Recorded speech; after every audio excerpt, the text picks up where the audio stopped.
예, 우리가 매 순간 그렇지만 특별히 이 한 주간은 주님의 위로가 국가적으로나 우리 교회적으로나 참 필요한 시기인 것 같습니다. 그래서 옆에 분들하고 앞뒤에 있는 분들하고 이렇게 인사하겠습니다.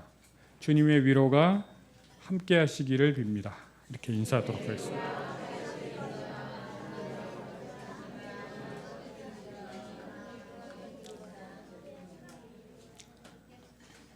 예.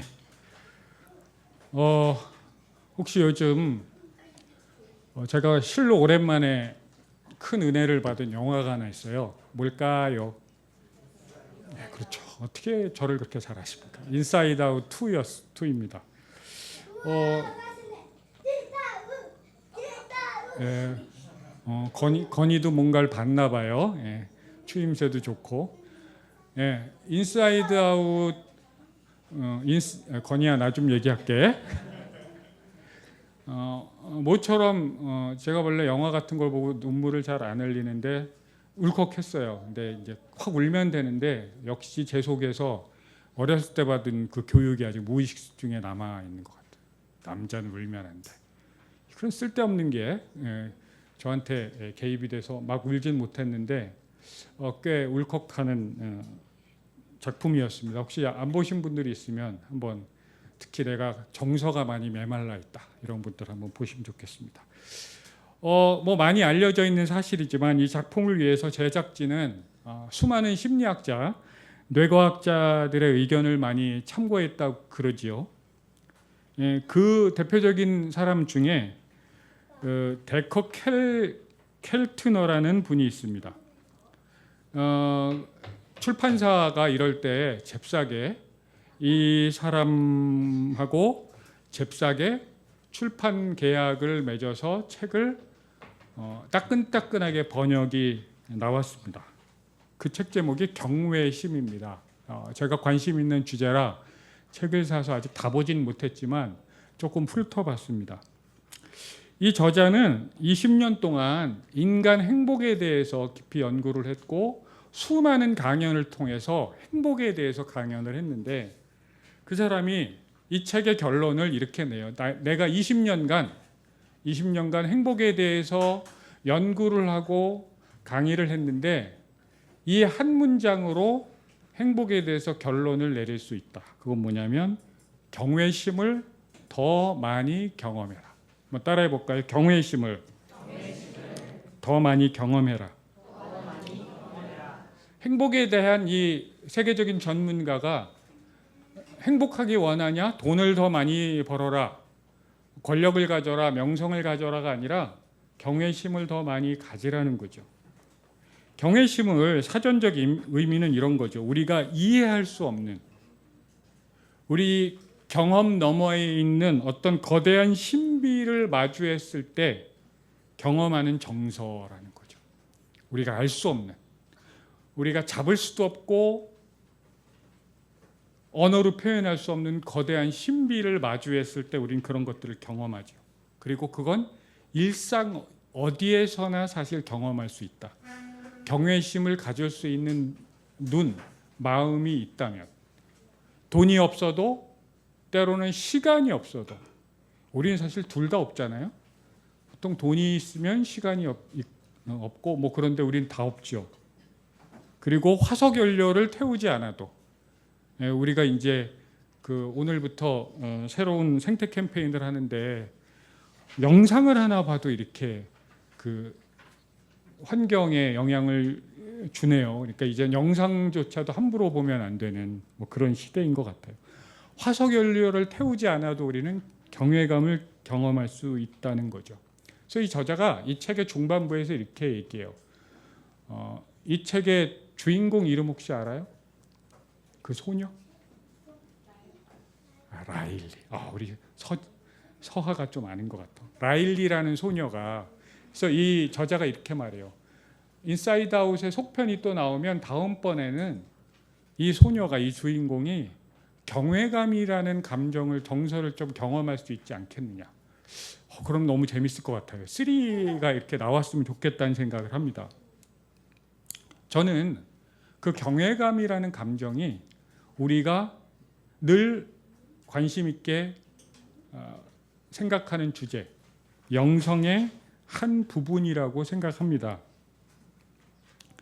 가장 손쉽게 영성, 하나님과의 관계 속으로 들어갈 수 있는 정서 아닐까 싶습니다.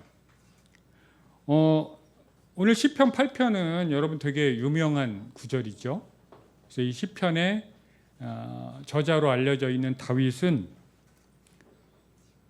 그를 둘러싼 온 땅과 온 하늘을 보면서 이 경외심을 경험을 합니다. 그래서 다윗은 당신의 자신의 경험을 뛰어넘는 해와 달과 별을 보면서 하나님의 숨결을 경험하죠.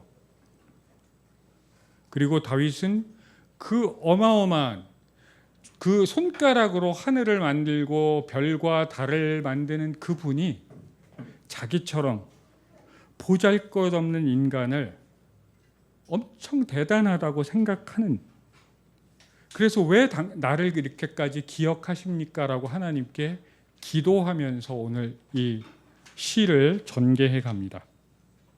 그리고 시인은 자기의 정체성을 이렇게 고백하죠. 인간을 당신보다 하나님보다 조금 못하게 만드셨고 영화로운 왕관을 씌워주셨고 다른 번역에서는 만물의 척도로 삼으셨다. 이 세상 모든 만물이 인간이라는 것들의 척도가 된다는 거죠. 성경을 오랫동안 봐온 분들은 인간을 당신보다 조금 못하게 만드셨고를 뭘로 읽으셨죠? 김영옥 권사님 혹시 기억나세요? 나를 지금은 하나님보다 조금 못하게 만드셨는데 오래 옛날 번역에는 혹시 기억나세요? 아마 기억나실 거예요. 천사보다, 인간을 천사보다 조금 못하게 만드셨고, 저 어렸을 때 그래서 이제 우리는 천사보다 한 급 아래구나. 그러니까 하나님, 천사, 인간 이렇게 생각을 했어요. 그런데 원어에는 분명하게 적혀 있습니다. 하나님보다 조금 못하게. 근데 왜 이게 천사로 둔갑됐을까요? 기원전 3세기에 이제 히브리어는 사실 사어가 된 언어거든요. 히브리어가 사라지려고 하자 이제 유대 학자들은 이 히브리어를 그 당시에 절대 다수, 지금으로 말하면 영어처럼 전 세계 언어로 돼 있는 그리스어로 번역하는 작업을 시작했습니다. 그래서 70명의 유대 학자들이 참여해서 히브리어 구약 성경을 헬라어로 번역합니다. 그걸 성서 번역 역사에서 되게 유명한 70인역이라 그래요. 70명이 번역에 참여했다. 그리고 기원 후 382년에 이제 기독교가 공인되고 이제 기독교가 이제 로마에 깊숙이 가장 대표적인 종교로 자리 잡는 그 시점에 라틴어, 그 당시에 또 가장 영향력이 있는 언어였던 라틴어 성경을 번역하게 돼 있습니다. 그게 이제 유명한 불가타라는 번역이에요. 여러분 이제 어디 가서 이제 불가타 알면 좀 잘난 척하실 수 있어요. 굉장히 중요한 번역이거든요. 라틴어로. 그래서 그때 참고했던 게 70인역입니다. 그래서 거기에도 똑같이 천사보다 못한 존재로, 그러니까 이건 의도적인 오역이라고 볼 수 있어요. 왜 그런 생각을 했을까요? 그 히브리 학자들 사이에선 인간이, 그러니까 하나님보다 조금 못한 존재라는 건 다시 표현하면 어떤 존재예요? 하나님과 비슷한 존재. 전문 용어로 삐까삐까한 존재.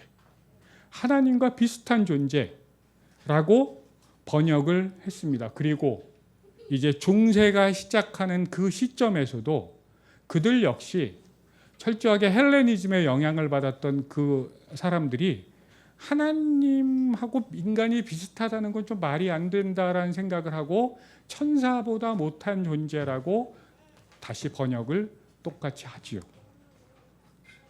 그래서 하나님과 사람의 동질성, 하나님과 사람이 비슷한 존재라 것보다는 하나님과 인간이 큰 차이가 있다.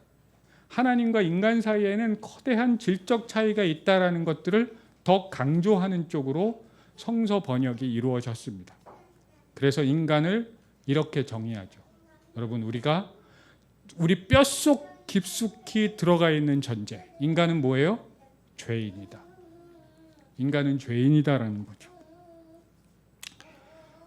제가 볼 때 이 세상에서 가장 어려우면서도 가장 중요한 질문이 이거 같아요. 나는 누구인가? 나는 누구인가? 여러분, 제가 설교 때 가끔 여쭤보죠. 여러분, 시원이는 누구십니까? 그럼 이제 아무리 똑똑한 사람도 약간 뭐라고 대답해야 되지? 그죠?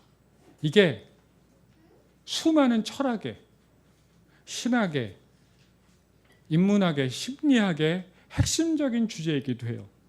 나는 누구인가? 우리는요, 그 기준을 어디서부터 찾는 사람이냐면 하나님을 기준으로 나를 찾아가는 사람들이에요. 그런 사람들을 크리스찬이라 그러죠. 하나님을 믿는 사람. 어떤 이들은 하나님을 기준으로 자신을 죄인이라고 규정하기 시작합니다. 이 성경을 이런 식으로 번역을 했던 그 당시의 신학자들처럼.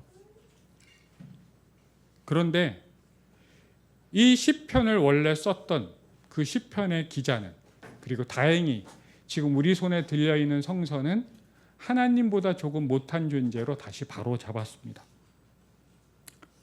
나 자신의 정체성을 하나님의 특별한 돌봄을 받는 자, 다시 말하면 하나님의 사랑받는 자로 규정합니다. 여러분, 우리들의 경험이나 우리들이 가지고 있는 생각들, 느낌들, 관계들은 지극히 제한적이죠. 우리는 내가 경험하는 것들, 나의 사고, 나의 정서, 그것을 초월해서 벌어지는 모든 것들을 신비라고 말하고, 그 신비 한복판에 우린 하나님이라는 분이 있다고 이야기합니다. 내 경험과 사고, 감정 너머에 하나님이 계시고, 그거는 사실은 신앙을 가지고 있는 모든 사람들이 똑같이 동의합니다. 그런데 그 기준이 하나님 앞에 나는 죄인이라는 생각을 하면요, 내 경험 너머에 그 무엇이 생기면 우리 지금 특별한 죽음들을 지금 경험하고 있죠. 그런 일을 겪으면 우린 어떤 감정을 갖냐면 무서워요. 내가 죄인이니까. 내가 생각했던 것, 내가 느끼고 있는 것, 내 경험 그 너머의 것들이 그게 죽음이든 아니면 말할 수 없는 거대한 신비이든 간에 우린 거기에서 두려움을 느낄 수밖에 없습니다. 왜? 내가 죄인이니까. 그분과 철저하게 나는 단절되어 있으니까. 그래서 그것들을 경험하면 하나님이라는 신비 앞에서 우리는 커질까요? 작아질까요? 작아지죠. 하나님 앞에 우리는 당당하게 나갈까요? 거침없이 나갈까요? 눈치를 보고 위축될까요? 위축되겠죠. 내가 더욱더 쪼그라들고. 그런데 나를 하나님보다 조금 못한 자, 사실은 이걸 조금 더 적극적으로 번역을 하면 내가 하나님과 비슷하게 창조된 자, 사실은 하나님 형상대로 하나님처럼 창조된 자라는 정체성을 가지고 있으면 그 너머에 알 수 없는, 그게 심지어는 죽음일지라도 그것들을 경험하는 순간 우리는 경외감을 갖습니다. 경외감을 갖는 사람은 내가 위축되고 쪼그라드는 게 아니라 내가 더 커지는 경험들을 합니다. 내가 하나님께로 더 나아가는 경험을 합니다. 그리고 나는 You Raise Me Up의 노래의 가사처럼 나는 이전보다 더 강한 사람이 되어감을 느낍니다. 그래서 그 유명한 아인슈타인은 이렇게 말합니다. 인간이 경험할 가장 아름다운 감정이요, 신비라고. 그 대단한 과학자, 인류 역사상 가장 유명한 그 과학자가 가장 인간이 경험할 수 있는 가장 아름다운 감정이 신비고, 그리고 그 황홀겸에 빠질 수 없는 사람들이 있어. 그 신비에 빠질 수 없는 사람은 살아있으나 죽은 사람이라고 이야기합니다. 제가 여러분들이 허락해 주셔서 10일간 피정을 갔다 왔잖아요. 그냥 어쩌면 그냥 본격적으로 일상을 끊고 그 경외감, 그 신비를 10일 동안 집중적으로 경험하는 시간이에요. 그 안에 모든 공간과 모든 자리 배치들은 그것들을 경험하기 가장 좋게 세팅이 돼 있는 곳입니다. 그런데 이제 다시 일상으로 돌아왔잖아요. 일상으로 돌아왔더니 이런저런 일들이, 큰 일들이 막 벌어지고 있죠. 이런 신비를 뭐 피정이나 영성센터 같은, 수도원 같은 특정한 사건, 특수한 공간이 아니라 모든 곳에서 만날 수 있는 사람을 가르쳐서 저는 성인이라고 말하고 싶습니다. 혹시 그 이은미 집사님 남편이 갑자기 성인이 돼가요. 유상택 형제가, 유상택 집사가 성인이 돼요. 그럼 어떨 것 같아요? 좋을 것 같습니다. 우리 서하가 이제 성인으로 막 자라나요. 서하는 싫대요. 건이도 성인이 되고, 예, 우리 소일교우들은 거룩하다는 것, 경외감을 느낀다는 것, 성스러움에 대해서 우리는 계속 탐구해오고 공부해왔죠. 이 질문을 제가 다른 교회에 가서 질문을 하죠. 그럼 어떤 반응을 보일까요? 절대 안 된다는 표정으로, 아주 재수없다는 표정으로 그런 생각을, 그런 것들을 보여줍니다. 그런데 현대에 있어서 가장 영향력 있고 유명한 수도사 한 분이 계시죠. 우리 교회에서도 많이 알려져 있는 토마스 머튼이라는 분입니다. 그분이 이렇게 정의했습니다. 성인은 진정한 자기로 살아가는 사람이다. 따라해봅시다. 성인은 진정한 자기로 살아가는 사람이다. 그래서 우리 모두는 성인이 되도록 부르심을 받은 사람이에요. 저는 옛날에 그런 생각했거든요. 성인은 화도 안 내고, 그죠? 그리고 게임도 안 하고, 그치 선우야? 게임 대신에 뭘 해? 성경을 읽고. 근데 이건 이제 목사가 할 말은 아니지만 사실 중학생이 게임을 안 하고 성경만 읽는 것도 그렇게 정상적이라고 보기는 좀 쉽지 않죠. 그렇다고 게임을 막 하라는 건 아니야. 성경도 읽고 게임도 하고 같이 하라는 거지. 제가 직간접적으로 경험한, 우리가 굉장히 훌륭한 신앙인, 훌륭한 영성가로 우리가 알려진 사람들을 보면 실제로 성격이 아주 까칠하고 이상한 사람들이 꽤 많이 있습니다. 사실은 사도 바울도 사도행전과 바울 서신들을 보면 저는 그런 생각을 해요. 이분도 성격이 그렇게 좋은 분 같진 않아요.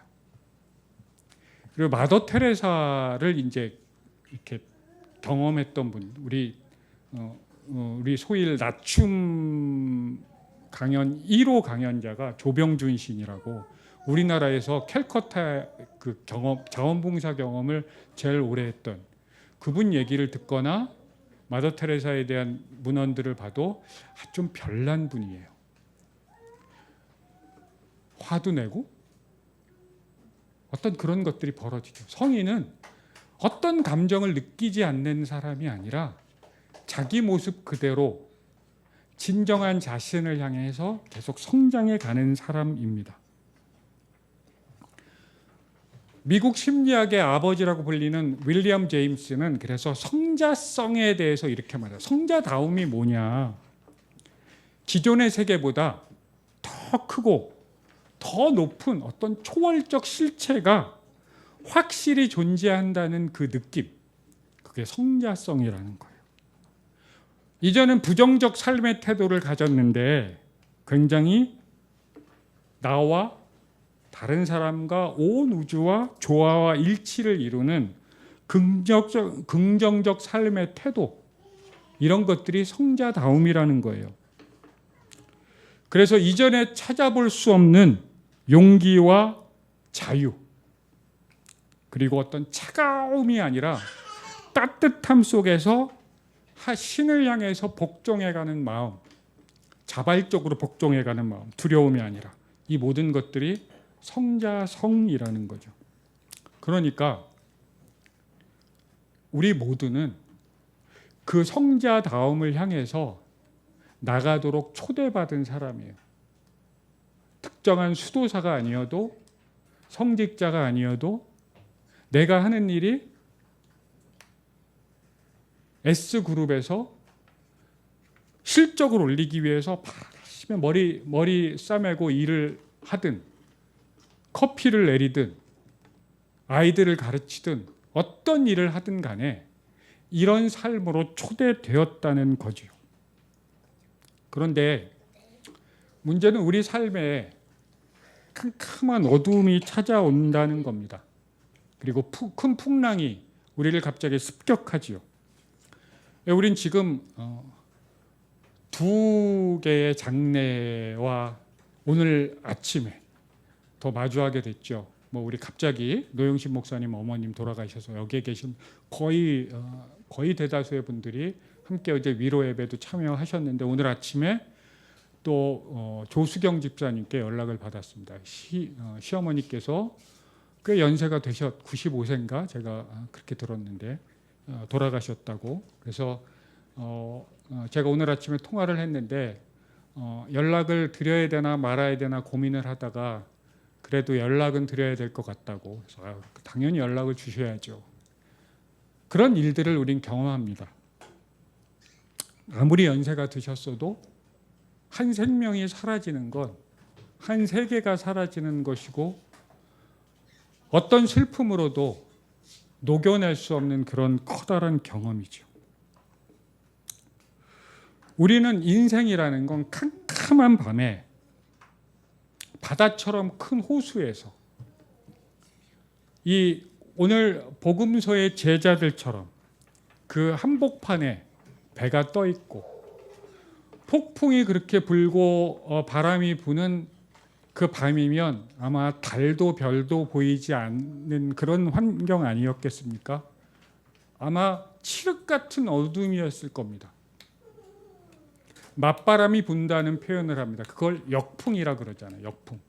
나는 지금 저쪽으로 가야 되는데 지금처럼 모터가 달려있는 것도 아니고 노를 저어야 되는 그런 상황에서 맞바람이 역풍이 불어오면 내가 노를 힘껏 저어봤자 후퇴하거나 그 자리에 맴돌 뿐입니다.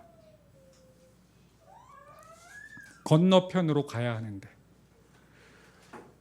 제 경험에 가장 큰 호수는 캄보디아에 있었던 툰레삽 호수입니다. 여기에 계신 분들 중에서 저와 함께 그 툰레삽 호수에서 배를 타고 가신 분들 있죠. 경상남북도를 집어넣으면 들어가는 호수예요. 그 믿음이 생기죠. 이 배가 침몰하면 우리 모두는 죽겠구나. 어떤 구명조끼도 상징적으로 몇 개 있어요. 그냥 폼으로, 저건 분명히 폼으로 있는 구명조끼가 없다고 봐야 되는 그 상황에서 한 사람이 빠져도 이 배는 그대로 가겠구나라는 믿음이 생기게 되는, 꽤 큰 호수에서 거의 바다와 같습니다. 그런 호수에서 한밤중에 역풍이 불어옵니다. 두려워 떨게 되는 그 상황에서 아마 우리가 제자라면 우리가 믿을 수밖에 없는 그 존재, 스승의 이름을 부르지 않았을까요? 예수라는 이름을 부르지 않았을까요? 근데 그때 물 위를 걸어오는, 캄캄한 바다와 같은 그 물 위를 걸어오는 한 존재가 있습니다. 그분이 누구예요? 그들이 그토록 애타게 찾았던 구원자이자 그들과 너무나 친숙한 스승이었는데, 그들이 알아봅니까? 뭐라 그래요? 유령이다. 유령이다.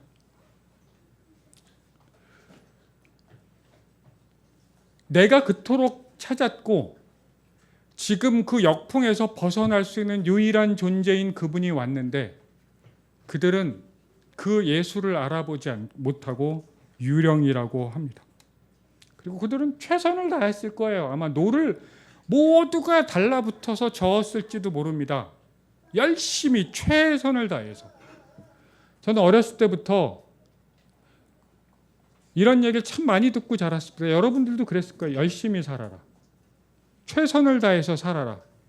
공부도 열심히 하고 예수도 어떻게 믿어요? 열심히 믿어라. 새벽기도도 빠지지 말고 뭐 열심히 성경도 읽고 우리가 할 수 있는 거 하면 좋지요. 그런데요. 그게 우리가 하면 이 세상에서 신앙생활을 종교 활동을 가장 열심히 했던 사람들이 누구였을까요? 바리새인들이었습니다. 아마 인류 역사상 그들보다 더 열심히 종교생활, 신앙생활을 했던 사람은 없었을 겁니다. 그런데 예수님은 바리새인들에게 그닥 따뜻한 눈길을 보이시는 것 같지 않지요. 그게 중요한 게 아니라는 거예요. 우린 삶의 역풍에 갇혀 있을 것 같은 순간들이 꽤 있습니다. 뭐 우리 노 목사님이나 최 목사님이나 조수경 집사님처럼 사랑하는 가족의 그 죽음 앞에서 우리가 할 수 있는 게 뭐 있을까요? 가서 붙들고 울어주는 것? 그럴 때 참 인간의 언어가, 인간의 행동이 참 비루하다는 생각을 참 하게 되죠. 그리고 내 수중에는 돈 한 푼 없어요. 빚밖에 남아있지 않아요. 그런 경험들을 우리가 하게 될 수도 있죠. 내가 지금 같은 가족하고 대화도 되지 않아. 우리가 한 지붕 아래 사는 사람인데 왜 우리는 이렇게 서로를 오해하고 있을까라는 생각을 하면서 고통받을 때가 있습니다. 다양한 관계 속에서 단절을 느끼고. 그리고 나는 앞으로 1년 후에 난 뭘 하며 살아야 하지? 난 앞으로 내 나갈 길은 뭐지라는 생각을 하면서 그런 고통을 당할 때가 있습니다.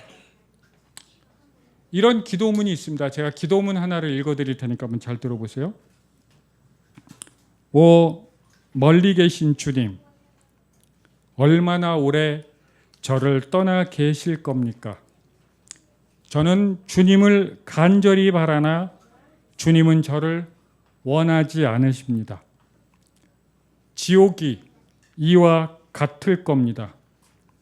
하나님도 사랑도 믿음도 저에게는 남아있지 않습니다. 저는 주님께 버림받을 가치조차 없는 그런 자입니다. 이 기도문을 쓴 분이요, 굉장히 유명한 분인데 한번 찍어 보실래요? 맞춘 사람은 이모티콘을 쏜다. 우리 청소년들 서울에 누구 같아? 이 기도문 쓴 사람. 예? 국적은요 알바니아. 여러분들이 다 아는 사람입니다. 마더 테레사입니다. 20세기의 성자라고 얘기했던 가장 현대 인물 중에 완벽하게 그리스도의 삶을 우리에게 보여줬다는 그분이 이 기도문을 쓰고 있습니다. 이 제일 마지막 문장이 먹먹하죠. 저는 주님께 버림받을 가치조차 없는 자입니다. 여러분 공감할 수 있어요? 마더 테레사가 주님께 버림받을 가치조차 없으면 나 같은 인간은 어떡하라고. 그런데 한편으로는 위로가 되지 않습니까? 이분조차도 하나님 앞에서 그런 절망감, 좌절감을 느끼고 있었다는 거죠. 그래서 우리가 삶을 산다는 건 삶의 역풍 속에 갇혀 있는 것일 수도 있겠다. 때로 인간의 내면을 그 정신세계 대부분을 채우고 있는 것이 무의식이라 그러죠. 아마 90% 정도가 우리 무의식일 것 같다. 그걸 분석심리학에서는 바다, 깊은 물 이렇게 비유하기도 합니다. 제자들이 건너가고 있는 그 바다, 우리 안에 무시무시한 깊은 바다, 내가 쳐다보기 싫어서 무의식으로 밀어넣었던 그 바다와 같은 것 위에 우리는 헤매고 있습니다. 그래서 우리가 기도하다가 우리의 무의식과 만날 때 우리는 무서울 수밖에 없는 거예요. 내 안에 이런 무시무시한 게 있었구나. 내 안에 이런 미움이 있었구나. 내 안에 이런 슬픔이 있었구나. 내 안에 이런 두려움이 있었구나. 그리고 우리는 거기서 빠져나오고 싶죠. 그래서 열심히 노를 쳤습니다. 우리는 예수께 다가갈 힘이 없어요. 우리보다 뭐가 더 세요?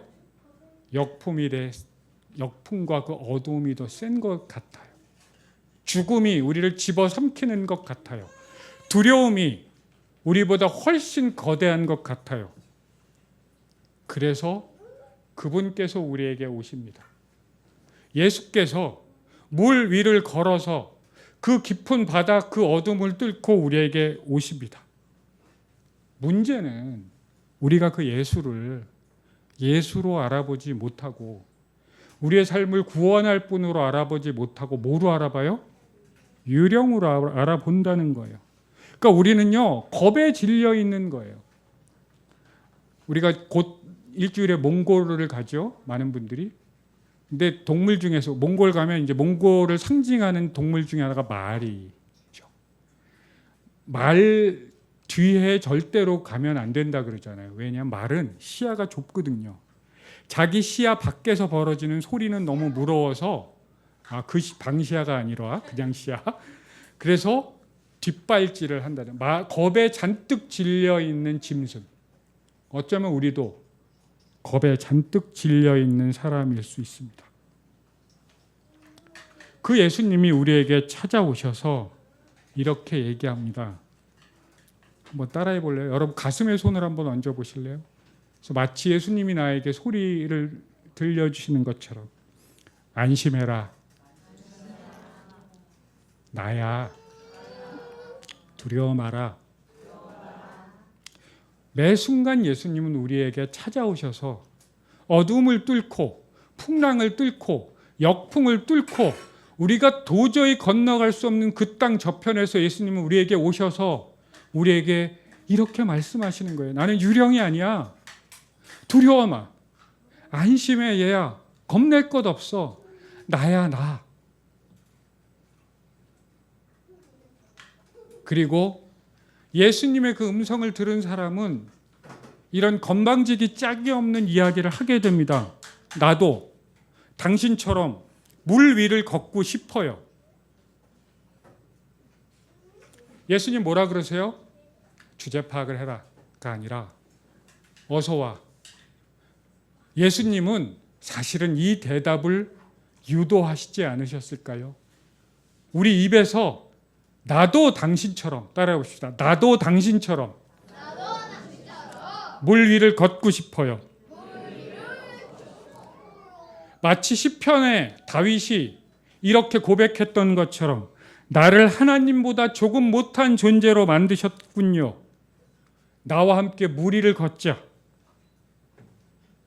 그게 우리 영적 여정입니다. 그래서 우리는 그분 앞에 나아갈 수 있는 겁니다. 하나님은요, 제가 여태까지 경험하고 만나고 공부했던 그 하나님은 우리의 울타리를 철저하게 존중해 주시는 분입니다. 관계에 대한 건강성을 연구했던 사람들이 관계 전문가들이 뭐라고 얘기하냐면 가장 건강한 관계는 뭐냐면 울타리야, 울타리. 나의 울타리를 치고 다른 사람의 울타리를 존중하고, 그래서 다른 사람한테 다가갈 땐 어떻게 해야 돼요? 문을 두들겨서 허락을 구하고, 다른 사람이 나에게 올 때 내가 허락을 한 만큼 그 사람이 들어오도록 해야 되는, 하나님은 우리를 그런 존재로 만드셨어요. 그래서 오늘 요한계시록에 이렇게 말씀하십니다. 내가 문 앞에 서서 문을 두드리고 있다. 그냥 쳐들어오시면 될 것 같은데, 하나님 내가 당신을 만날 힘이 없을 때 그냥 쳐들어오세요. 근데 하나님은 그런 분이 아니에요. 예수라는 분은 우리가 허락할 때 들어오십니다. 그래서 기다리십니다. 그래서 여기에 중요한 단어가 있죠. 누구든지 내 음성을 듣고 문을 열면 나는 그와 더불어 먹고 마실 것이다. 저는 꽤 오랜 시간 동안 관상기도를 수련해 왔는데 참 지금도 관상기도가 저한테는 힘듭니다. 그래서 어떤 영성 수련을 갔을 때 제가 영적 지도를 절했던 한 신부님한테 이런 하소연을 한 적이 있어요. 신부님, 저한테는요 관상의 DNA가 없는 것 같습니다. 나는 그 하나님이 느껴지지 않습니다. 저의 유혹이죠. 저 같은 가슴 중심의 사람. 그랬더니 그 신부님이 웃으면서 이렇게 말씀하시더라고요. 사람이면 다 할 수 있어요. 수많은 영성가들이 사람이면, 우리가 사람이란 종으로 태어났으면 누구나 관상 기도를 할 수 있다. 토마스 키팅이 이렇게 말하죠. 향심 기도의 대전제죠. 하나님께서는 우리의 경험, 생각을 초월해서, 우리의 경험, 우리의 생각을 초월해서, 우리의 느낌을 초월해서 한 사람 한 사람 모두를 당신과 친밀한 관계로 초대하신다. 그래서 굉장히 중요한 게 우리를 향한 하나님의 갈망이란 단어예요. 하나님은 우리를 정말 만나길 원하신다는 거죠. 그걸 믿으라는 거예요. 예수님이 풍랑 위에서 왜 믿음이 없느냐라고 말씀하셨던 것처럼 질책하는 게 아니라 그 믿음을 우리한테 던져주시는 거죠. 여러분, 옆에서 지켜보면 저는 아직까지 감사하게도 부모님의 죽음을 만나보지 않았습니다. 그런데 부모님의 죽음을 경험하는 사람과 자식의 죽음을 경험하는 사람들을 비교해 보면 둘 다 엄청난 슬픔이죠. 근데 부모의 죽음 끝에 이렇게 고백합니다. 엄마, 아빠, 사랑해요. 잘 가세요. 라고 말해요. 그죠? 그렇게 해야죠. 그런데 자식의 죽음을 경험하는 분들을 정말 그런 일이 일어나면 안 되지만 가끔 우리 목격하게 되죠. 얘야, 잘 가라라고 부모가 얘기할까요? 아니요. 나도 데려가라고 말합니다. 나도 데려가라고. 너 없는 세상에서 나는 살 수 없다고. 신학에 있어서 되게 중요한 신학적 용어가 신학적 유비라는 말입니다. 유비, 비유. 하나님과 우리와의 관계의 유비가 뭐냐면 부모 자식의 관계예요. 하나님은 우리의 아버지시고 우리의 자녀다라는 거예요. 인간이 경험할 수, 인간의 언어로 하나님과 우리와의 관계를 다 설명할 수는 없지만 그래도 우리의 경험 속에서, 그래야 우리가 알아들으니까, 우리의 경험 속에서 우리가 경험하는 건 하나님은 우리의 아버지시고 성서가 가부장적 세계에서 쓰여졌으니까 그걸 말하면 우리의 아버지이자 우리의 엄마이기 때문에 우리를 향한 하나님의 열망이 크겠어요? 하나님을 향한 우리의 열망이 크겠어요? 비교할 수가 없죠. 이드나 이제 엄마랑 헤어져서 잠깐 왔잖아. 엄마 보고 싶어? 엄마 보고 싶어. 그치? 엄마는 이든이가 보고 싶을까? 아싸 그럴까? 아니야. 맞아. 내가 목사님이, 우리 어린이들 다 마찬가지예요. 이든이 우리 어린이들이 엄마를 보고 싶어 하는 것보다 한 10배 정도의 마음으로 엄마 아빠가 여러분들을 더 보고 싶어 할 거예요. 우리를 향한 하나님의 갈망은 이런 거라는 거예요.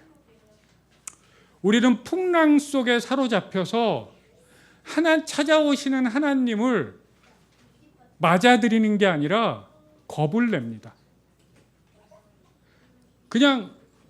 왜냐하면 무리를 걸어올 수 있는 사람은 없거든요. 우리의 기대 밖에서 하나님이 다가오시는 거예요. 그 신비에서. 그래서 우리가 문을 열면, 향심기도식으로 표현하면 하나님께서 하시도록 우리가 허락한다면 믿음으로. 그래서 팔레스타인 문화에서 식사한다는 건 너는 나와 하나가 될 것이다 라는 말이에요. 거센 풍랑 속에서 문두 드리는 소리도 들리지 않고, 어쩌면 우린 그럴 수밖에 없는 존재입니다. 문을 열고 그분이 들어오시더라도 우리는 워낙 풍랑 속에 익숙해 있기 때문에 다시 물에 빠집니다. 베드로처럼. 향심기도의 기도 시간에는 단순하게 20분 벌어지는 건 물에 빠져야 어떻게 해야 돼요? 예수님을 베드로가 바라봤듯이 거룩한 단어를 던지는 거죠. 다시 눈을 들어 예수를 바라보는 것. 우리의 삶 속에 우리의 사랑하는 사람의 죽음을 경험하기도 하고, 우리가 인생이 좀 꼬이기도 하고, 우리 수중에 돈이 사라지기도 하고, 내가 뽑지도 않은 이상한 지도자가 나타나서 나라를 엉망으로 만들어도,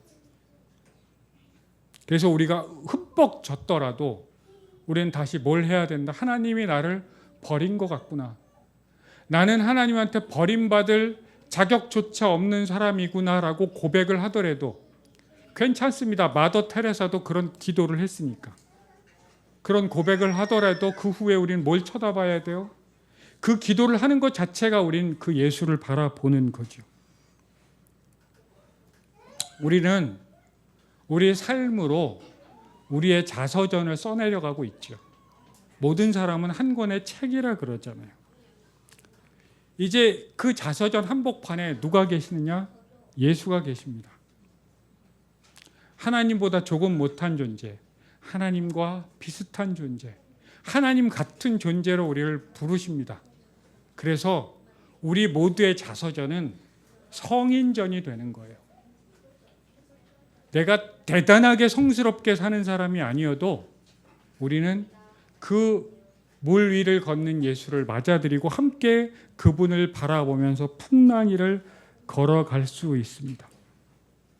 나답게 살아가는 것, 진정한 자신이 되는 게 하나님의 뜻이고, 그런 의미에서 우리 모두는 성인입니다.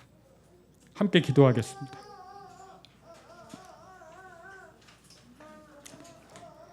하나님, 풍랑 위에서 당신이 오시는 모습을 유령이라고 소리치며 겁을 먹기도 하고, 당신이 두드리는 문소리를 듣지 못하고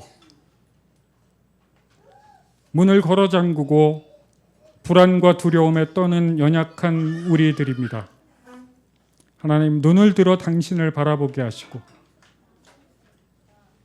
안심해라, 나야, 두려워 말아라, 나와 함께 무리를 걷자고 말씀하시는 그 예수님을 향해서 아멘으로 응답하는 우리 모두 되게 하여 주시옵소서. 예수님의 이름으로 기도합니다. 아멘.